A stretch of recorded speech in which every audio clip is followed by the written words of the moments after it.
it's really hard to break out of that pattern. Yeah. Now notice her. Okay. Other people, want to make people happy too. Sorry. I have known men in my practice who said their job in life is to make their wife happy. They have to. Well, yeah. Well, yeah.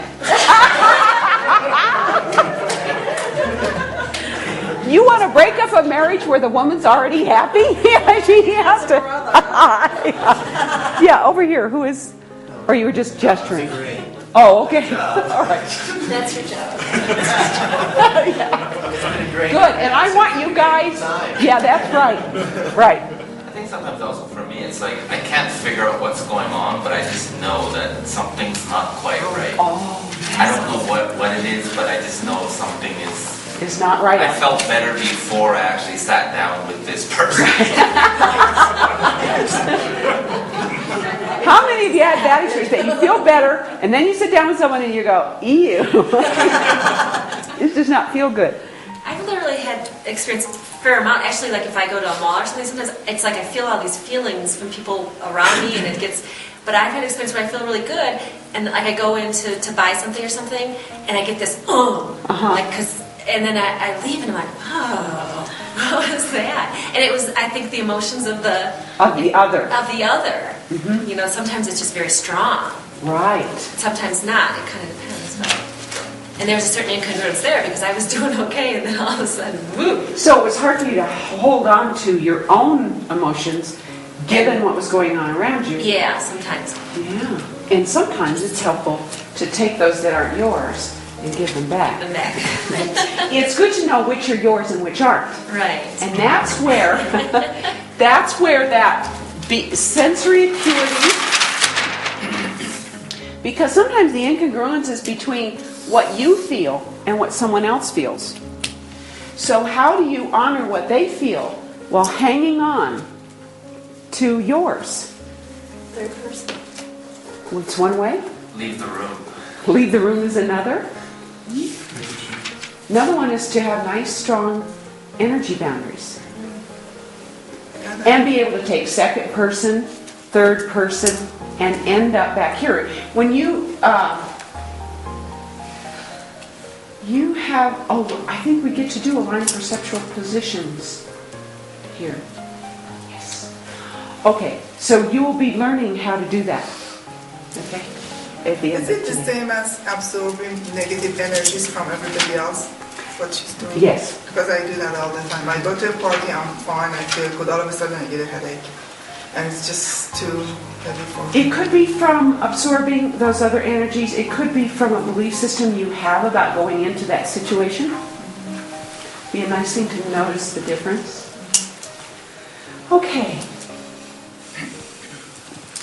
So, there are many ways in which you notice congruence in situations. We're going to use in exercise a way for you to begin to practice with this with other people. How many here either do psychotherapy or coach other people?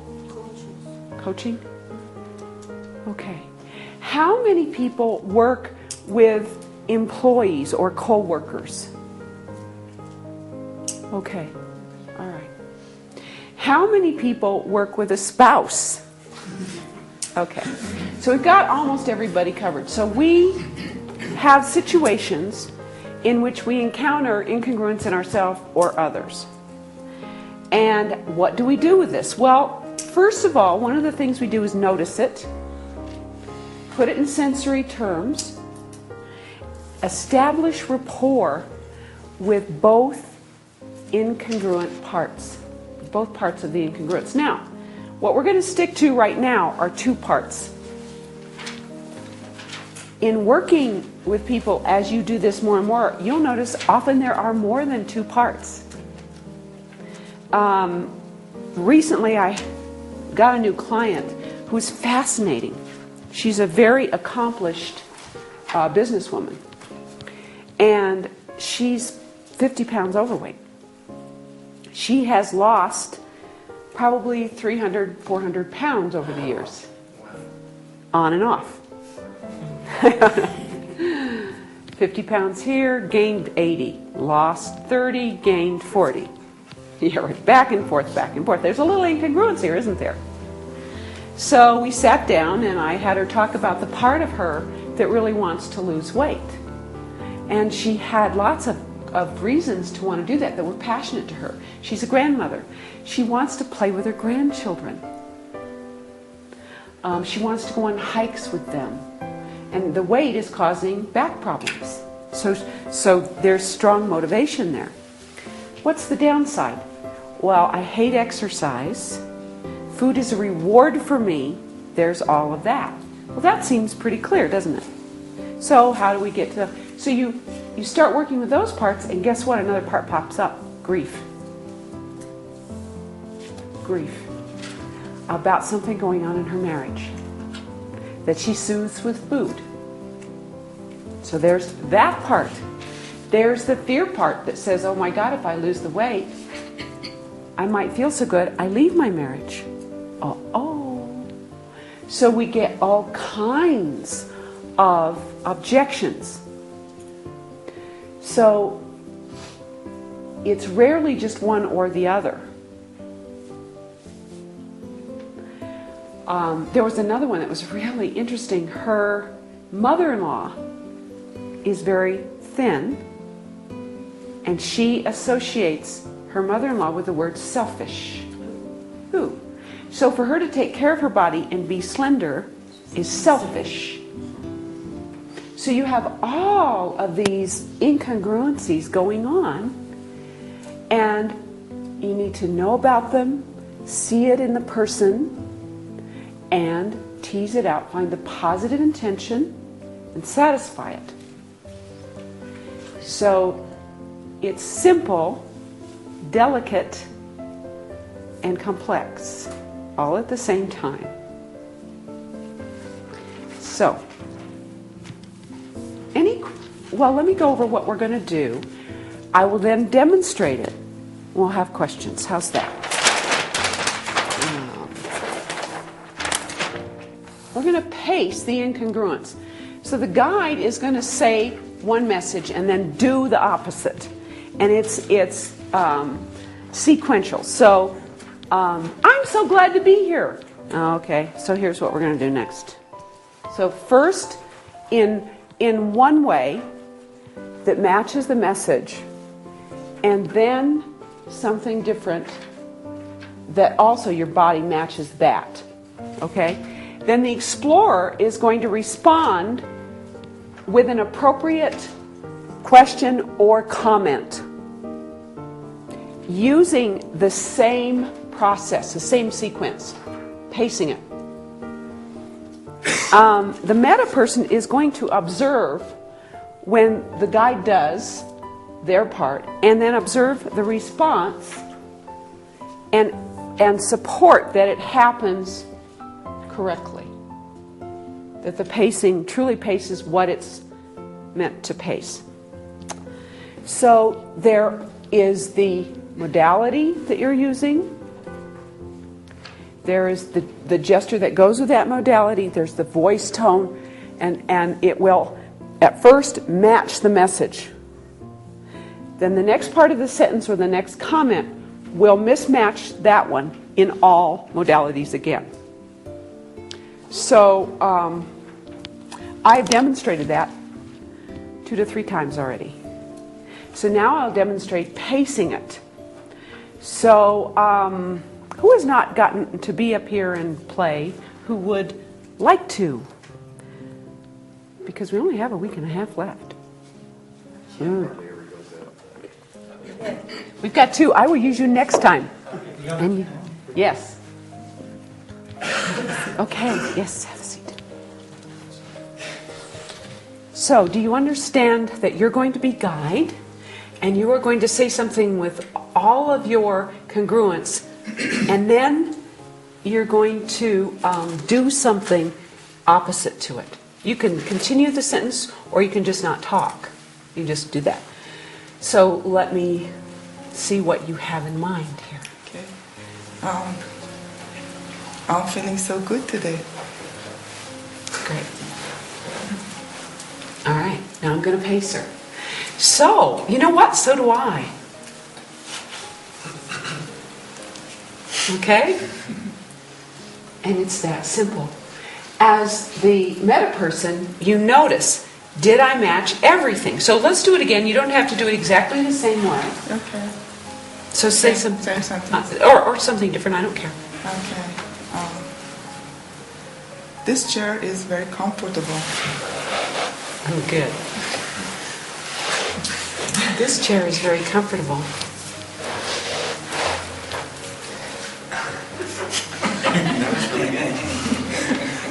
Okay. Now what I noticed is she went down over here to think. I'm mind reading here to think of a thing to do, think of a sentence to say, think of something to do, and then she just looked at me, and it was pretty normal tone. It wasn't expressive in any particular way. And then she did this, which was contrary to this chair is very comfortable. Or she could have said, I'm very comfortable. Thank you. Thank you. So, any questions about what you're about to do? We'll do it in threes.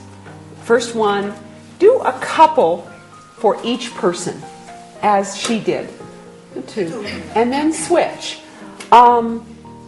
Feel free to be very subtle sometimes and very expressive other times, so that you have an experience of that range of subtlety. If you remember your second position, it really helps to detect all of this. You were Yes. going to pace her eyes at that point. If she went down to her left, would you go down to your right, or would you go down to your left in terms of pacing her? If I want to do second position, I would do it as if I were sitting in her seat. Yeah. So how about we come back in 15 minutes and you just keep going around. You can discuss after you've done one complete turn where everyone's done it twice. What are you noticing in your body? What does this bring up for you? How easy is it to detect and pace that incongruence in this way, sequentially? Go have fun. To my attention, how you might say specifically. It comes to my attention that a few people don't experience that the exercises are long enough for them to really get into it. How many here is that true? No, just having enough time for any of the exercises throughout this course.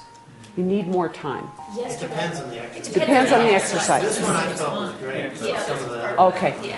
Here's my invitation to you. When that is true, let us know. Feedback? Yeah. Let's be congruent about this. Feedback, because we can, in many instances, give you more time. Everyone processes a little differently. Some people are quicker. Some people need time to really get it, digest it, experience it. So take care of yourself in that way. Another way that you can help yourself is quickly determine who's going to be whom and have the meta person keep you on track. Don't get sidetracked into side conversations. Stick to the exercise. Save the discussion for later. So there are many ways in which you can handle this. What questions, experiences would you like to share about this exercise? Yes. Sometimes it is so subtle. Of course, it does not happen to me, and it is the other partner failed to Pick it up. Yeah. So sometimes it's so subtle they fail to pick it up. You were aware of your incongruency, but they didn't pick it up? They picked up this. Finally. I was meta person myself. You were meta. So, but you picked it up